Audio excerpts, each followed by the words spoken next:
दोस्तों, आप सभी को मेरा प्यार भरा नमस्कार। होम्योपैथी की एक छोटी सी पहल। आज का जो हमारा विषय होगा वो है थ्रोम्बोसिस। थ्रोम्बोसिस, सेरेब्रल थ्रोम्बोसिस या फिर सेरेब्रल स्ट्रोक। थ्रोम्बोसिस रक्त वाहिकाओं में रक्त के थक्के के गठन या तो धमनी या सिरा में इसको संदर्भित करती है। जब ये धमनियों में बनता है तो इसमें धमनी धनास्त्र कहा जाता है। इससे इस मामले में ऊतकों में रक्त की आपूर्ति बाधित होती है, जिससे उस विशेष धमनी द्वारा आपूर्ति की गई ऊतक को नुकसान होता है। जब एक नस में रक्त का थक्का बनता है तो इसे सिरापरक घनास्त्रता कहा जाता है।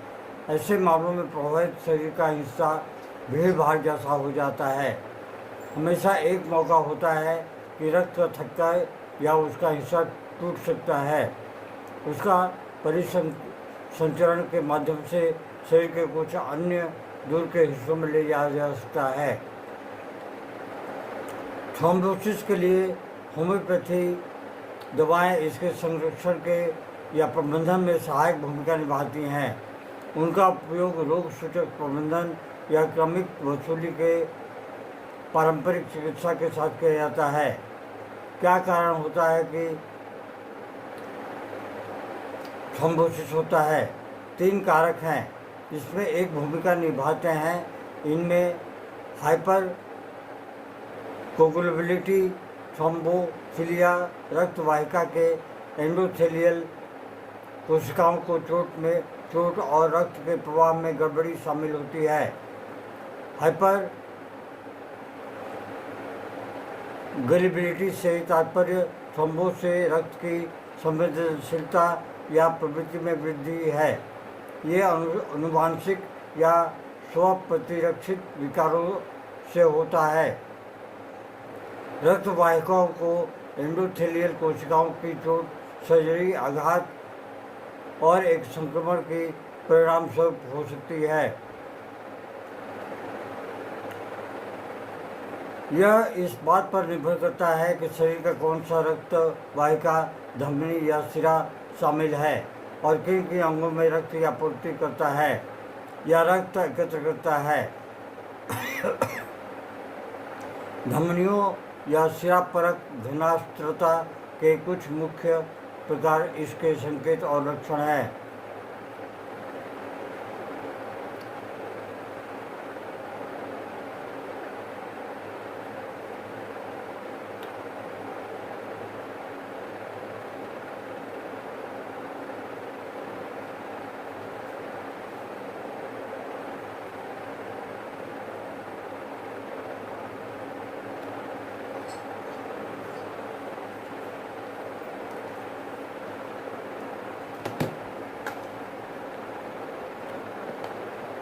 सेरेब्रल थ्रोम्बोसिस में प्रयोग की जाने वाली जो पहली दवा है वो बनती है एकोनाइट।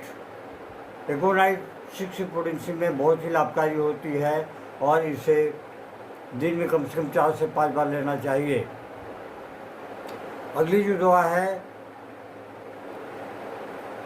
नाजा 30 या फिर 200 की पोटेंसी में। कोटेलस जो है वो 30 की पोटेंसी में दिन में 4 से 5 बार लें। इसके अलावा जो औषधियाँ हैं वो है कुप्रमेट औषधि को 30 की पोटेंसी में 4 से 5 बार लेते हैं। जैसा कि मैं बार बार कहता हूँ, इसके लक्षण के हिसाब से दवाई लेनी चाहिए। इसीलिए आप अपने नज़दीकी किसी होम्योपैथी डॉक्टर को घर पर बुलाएं, और नहीं तो अगर जा सकते हैं तो आप जाके उनसे परामर्श लें और जितनी जल्दी हो सके उतनी जल्दी आप जाके उनसे परामर्श ले सकते हैं। अगली जो दवाई है वो है कॉस्टिकम को 30 की पोटेंसी में कम से कम दिन में 4 से 5 बार लेना चाहिए या फिर 200 की पोटेंसी में दिन में 3 से 4 बार लेना चाहिए। अगली जो इसके बाद में जो दवा आती है वो है जेल्सियम को भी 200 की पोटेंसी में लेनी चाहिए।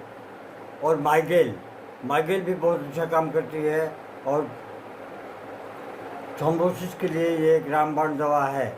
इसके अलावा जो दवाइयाँ हैं वो है बोथ्रोब। बोथ्रोब औषधि भी बहुत अच्छा कार्य करती है। ये दवाएं बहुत लाभदायक हैं। इनके साथ ही कैलीम्यूर 6 पोटेंसी में और उसके साथ में मैकफॉस को 6 पोटेंसी में और फिर कैलीफॉस को 6 पोटेंसी में आप हर दवाइयाँ की 2-2 गोली 2-2 टैबलेट थोड़े से गर्म पानी में मिला के रोगी को देते रहें। काफ़ी दिनों तक एलियम सिपा 6 पोटेंसी में 4-4 बूंद रोगी की जीभ पे टपकाते रहें या फिर आधे कप पानी में डाल के उनको देते रहें। इसके बाद की दवा जो बनती है वो है जिंक मार्स।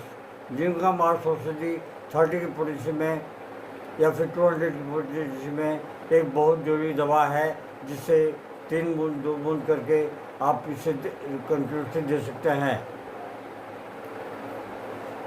आशा है ये छोटा सा वीडियो आपको पसंद आएगा। अगर पसंद आए तो अपने प्रियजनों को अवश्य भेजें और उनको सलाह दें कि एलोपैथिक दवा लेते हुए आप होम्योपैथिक चिकित्सा भी करवा सकते हैं।